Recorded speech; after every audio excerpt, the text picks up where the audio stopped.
करें। तितिक्षा को परम धर्म समझ मोह रहित मरणों में से किसी एक को धारण करना अत्यंत हितकर है, ऐसा मैं कहता हूँ। आगमकार ने साधना करने वाले साधक के लिए कहा गया है कि वह जीवन भर साधना करता है और जब जीवन का अंत सन्निहित होता है तब वह क्या करे। तब कहा गया वह सर्व इंद्रियों के विषय में मूर्छित न बने। मूर्छा को बंधन कहा गया है और जहां मूर्छा होती है वहां जीव का पुनः पुनः जन्म मरण होता है। मूर्छा से मुक्त हुए बगैर कोई संसार से मुक्त नहीं हो सकता। तो मूर्छा जब तक है, जहां तक है विषयों के प्रति मूर्छा है, तब तक उसका बार बार संसार में जन्म मरण होता रहेगा, परिभ्रमण होता रहेगा। इसलिए कहा गया है कि इंद्रिय विषयों में मूर्छा न करे। आयुष्य तो पूरा होगा, जितना आयुष्य लेकर आया है, निकाचित है तो भी पूरा होगा, और दलिक आयुष्य तो भी पूरा होगा। आयुष्य तो पूरा होगा ही, परंतु आयुष्य पूर्ण होने से पहले मुझे क्या तैयारी करनी है, मुझे आयुष्य पूर्ण हो उस समय किन भावों में स्थित रहना है, यह अपने हाथ में है। आयुष्य तो अपने हाथ में नहीं है, न बढ़ा सकते, बढ़ा तो सकते नहीं, और निकाचित है तो घटा भी नहीं सकते।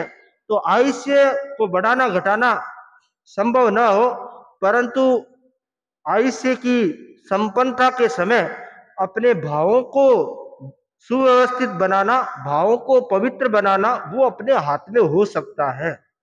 अगर हमारे भीतर में होश रहे तो हम अपने जीवन के अंत समय को बहुत श्रेष्ठ और सुंदर बना सकते हैं। जीवन का प्रारंभ होता है तब जो जीव जन्म लेता है उसको पता नहीं रहता, पर दूसरे लोग खुशियां मनाते हैं। घर में पुत्र रत्न की प्राप्ति हुई है तो परिवार के लोग खुशी मनाते हैं, परंतु जब जीव जाता है उस समय जो जाने वाला है उसके खुशी मनाने का प्रसंग है, अर्थात उसको अपने जीवन के अंत को उत्सव बनाने का प्रसंग है। तो जीवन को उत्सव कब मना पाएंगे, कैसे मना पाएंगे? तो कहा गया है कि विषयों से, मूर्छा से मुक्त हो जाए, आसक्ति से मुक्त हो जाए। जब आसक्ति से मुक्त हो जाएंगे तो आपका जीवन का अंत जो है वह उत्सव बन जाएगा। जीवन का अंत, अपने जीवन का अंत किसी ने देखा है क्या? देखा है, पूर्व भव में देखा है, वो याद नहीं है। इस भव में तो देखा नहीं है, दूसरे लोगों का देखते हैं, परंतु अपना जीवन का अंत तो जीवन में एक बार ही दिखाई देगा। तो जीवन का अंत कैसा होगा वो हमें पता नहीं है, परंतु अंत को हम श्रेष्ठ बनाने का प्रयास पूर्व से कर सकते हैं। एक वृद्ध व्यक्ति था, तो घर में चोर घुस गए। चोरों ने धन इकट्ठा कर लिया।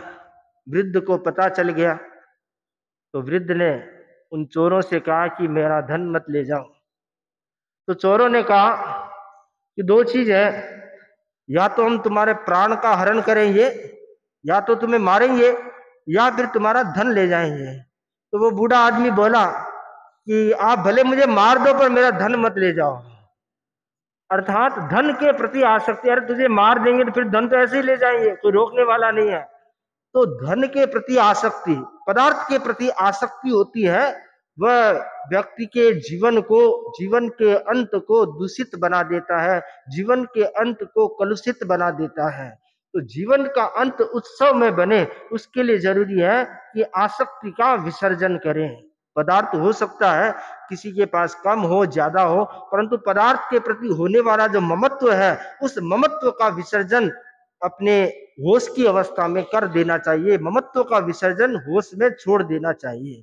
तो ममत्व का जो विसर्जन करेगा वह समाधि को प्राप्त करेगा, वह उस जीव के लिए कल्याणकर है, हितकर है। प्राचीन काल में जो संथार के प्रकार मिलते हैं, प्रायोपगमन संथार, अनशन, एक ऐसा अनशन है जिसमें अनशन लेने के बाद किसी की सेवा नहीं लेते।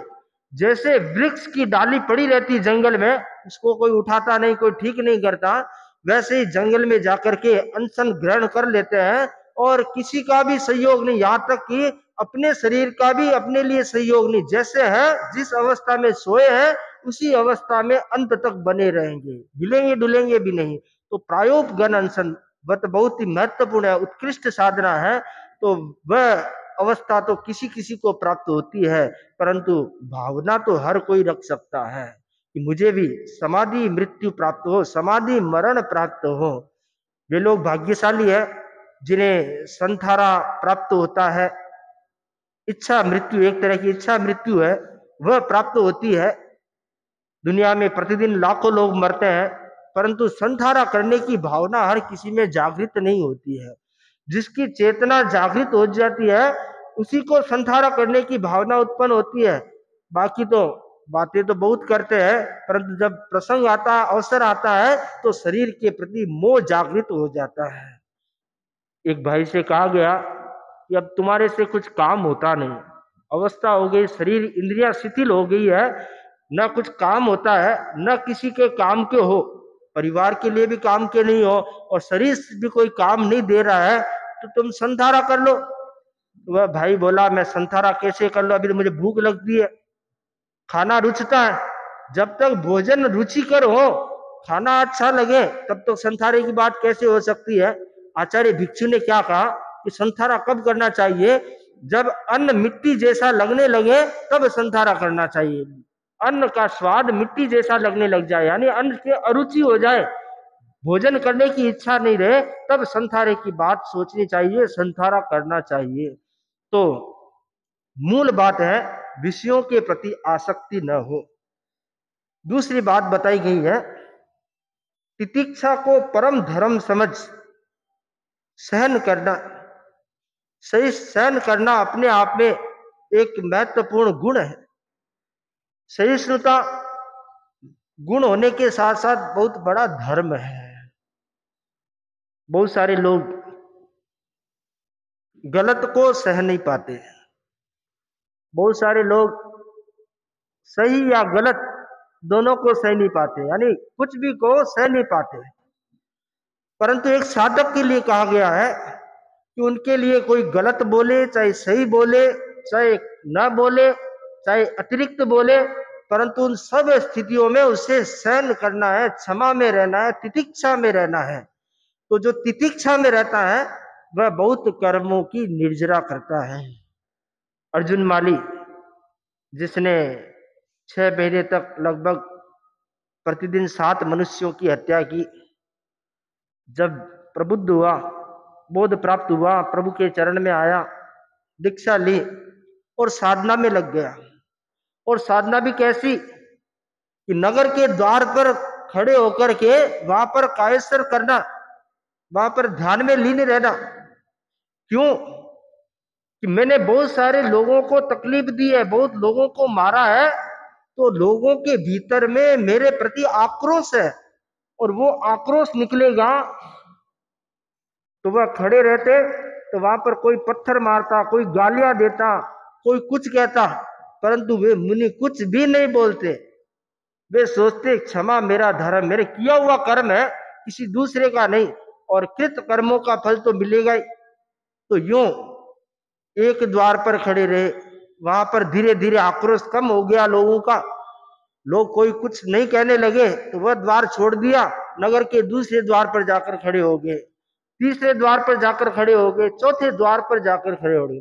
अर्थात नगर के जितने द्वार थे उन द्वारों पर एक एक महीना, डेढ़ डेढ़ महीना खड़े होकर के उन्होंने आक्रोश को झेला, लोगों के आक्रोश को झेला। साधुओं के जो परिचय है उन परिसर में एक आक्रोश परिचय, आक्रोश को झेलना। तो उन्होंने आक्रोश को झेला, तितिक्षा रखी, क्षमा रखी, और तितिक्षा और क्षमा के कारण उन्होंने बहुत कर्मों की निर्जरा की।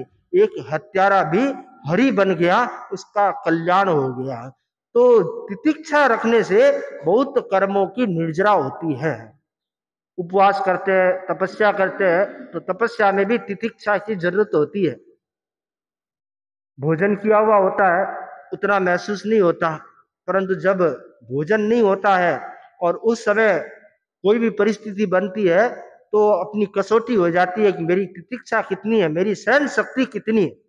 तो सहन शक्ति का विकास जहाँ होता है वहां बहुत कर्मों की निर्जरा होती है। भगवान महावीर का जीवन तो आदर्श उदाहरण है। उन्होंने साधना काल में कितनी सहनशीलता रखी, कितने प्रकार से उन्हें परिचय दिया गया, उपसर्ग दिया गया, कष्ट दिया गया, परंतु वे महान धीर व्यक्ति थे, क्षमावान व्यक्ति थे। तो उन्होंने सबको क्षमा कर दिया। जब संगम ने उनसे पूछा मैं आपको कैसा लग रहा हूं, अब कोई आपको गालियां दे, कोई आपको पत्थर मारे और फिर आकर आपके सामने पूछे कि मैं आपको कैसा लग रहा हूं, तो आप क्या जवाब देंगे? भाई तुम बहुत बढ़िया लगे, ऐसा कहेंगे क्या? परंतु भगवान महावीर क्या कह रहे हैं, भाई तू तो उस दलाल के समान है, किसी व्यापारी का माल नहीं बिक रहा है और कोई दलाल आकर के मैं तुम्हारा माल ऊंचे भाव में बिका देता हूं, तो वो व्यापारी खुश होगा कि नाराज होगा? तो वो व्यापारी तो खुश होगा कि मेरा माल पड़ा हुआ माल निकल रहा है। तो ठीक उसी प्रकार मेरे तो कर्म क्षय करने और तुम दलाल बनकर आया, निमित्त बनकर आया है और मेरे कर्म क्षय करने में निमित्त बना है, तो मुझे बुरा क्यों लगेगा? तो इतनी बड़ी अच्छी सोच और कितनी बड़ी सहिष्णुता है। तो जो ये सोच रखने वाला होता है और इतना सहिष्णु होता है, वह व्यक्ति धीर होता है, वह कर्मों की विपुल निर्जरा करता है। कर्मों की निर्जरा ऐसी नहीं होती है। कर्मों की निर्जरा आत्म प्रदेश में कंपन हुए बगैर कर्मों की निर्जरा कैसे होगी? हेमराजी स्वामी वृद्धावस्था में थे, संभवतः भीलवाड़ा के आसपास, पूर्व भीलवाड़ा की बात होगी। तो विहार करके आए, गर्मी अधिक होगी, थक गए हैं, क्लांत हो गए हैं। तो उन्होंने बात कही कि आज तो बहुत कड़ा विहार हुआ, थक गए, क्लांत हो गए। तब वहां एक श्रावक थे, उन्होंने कहा कि भिक्षु स्वामी कहा करते थे कि आत्म प्रदेश में कंपन हुए बगैर निर्जरा नहीं होती। निर्जरा ऐसी थोड़ी होती है। तो निर्जरा तो कष्ट को झेलते हैं, कष्ट को सहन करते हैं, तब कर्मों की निर्जरा होती है। तो कर्मों की जहां विपुल कर्मों की निर्जरा होती है, वहां जीव शुद्ध होता है, बुद्ध होता है और पवित्र होता है। तो कर्म निर्जरा के लिए तितिक्षा बहुत जरूरी है। हर व्यक्ति को अपने जीवन में तितिक्षा का विकास करते रहना चाहिए, अपनी कसौटी स्वयं करते रहना चाहिए। कोई दूसरा आकर कसौटी करे तो वह बात दूसरी है, परंतु स्वयं की कसौटी स्वयं करते रहो कि मैं कितना सहिष्णु हूं, मैं कितना तितिक्षु हूं। एक संत जो स्टेचू लगा हुआ था, मूर्ति लगी हुई थी चौराहे पर, और उसके सामने जाते और भिक्षा मांगते। तो लोगों ने कहा कि महाराज ये मूर्ति क्या भिक्षा देगी, आप इसके सामने जाकर क्यों मांगते हो?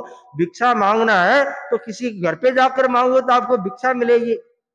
तब वो संत महाराज ने कहा, भाई मैं इनसे भिक्षा मांग रहा हूं, मुझे पता है इनसे मिलने वाला नहीं, मूर्ति है वो तो देगी दे, परंतु मैं इसलिए मांग रहा हूं, मैं अभ्यास कर रहा हूं कि मैं भिक्षा लेने के लिए जाऊं और कोई व्यक्ति मुझे भिक्षा नहीं दे तो मुझे गुस्सा नहीं आए, मेरी क्षमा बनी रहे, मेरी तितिक्षा बनी रहे, मेरा स्वभाव बिगड़े नहीं। इसलिए मैं अभ्यास कर रहा हूं, प्रयास कर रहा हूं कि मूर्ति के सामने जाकर के भिक्षा मांगने का।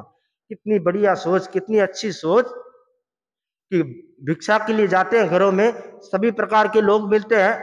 कुछ लोग ऐसे होते हैं जो श्रद्धा भाव से देते हैं, जो जानते हैं श्रद्धा भाव से देते हैं। कुछ लोग अनाड़ी होते हैं, नहीं जानते हैं, श्रद्धा भाव नहीं होता है, तो कोई निकाल भी देता है, कोई मना भी कर देता है, कोई दरवाजा भी बंद कर देता है, कोई दो गालियां भी सुना देता है। तो उस समय में अगर मन में ऊंचा नीचा भाव आ जाता है तो उसकी समता खंडित हो जाती है। तो समता खंडित न हो, तितिक्षा बनी रहे, उसके लिए ऐसा प्रयास कर रहा हूं। मेरा प्रयास कामयाब हो गया तो मेरे लिए बहुत अच्छी बात होगी। तो संत संत की जो सोच है वह बहुत ही महत्वपूर्ण है। तो व्यक्ति के जीवन में तितिक्षा का विकास बहुत जरूरी है। जीवन के व्यवहार में भी देखें, अगर सामूहिक जीवन में रहते हैं, 4 आदमी, 6 आदमी, 10 आदमी साथ रहते हैं, अगर एक दूसरे को सहन नहीं करते हैं तो वहां पर फिर टकराहट ज्यादा होती है, वहां पर समस्या अधिक होती है। मुनिषि है।